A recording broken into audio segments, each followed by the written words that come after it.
adalah pemerintah daerah yang telah berhasil meningkatkan penyerapan lulusan SMK dengan mendorong terbentuknya Badan Layanan Usaha Daerah atau BLUD dan juga penerapan teaching factory dalam pembelajaran di SMK pada daerah masing-masing.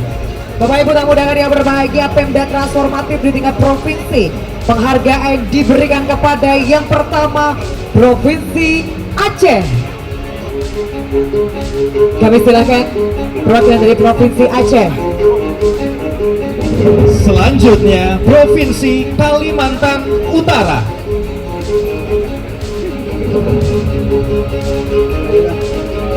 Berikutnya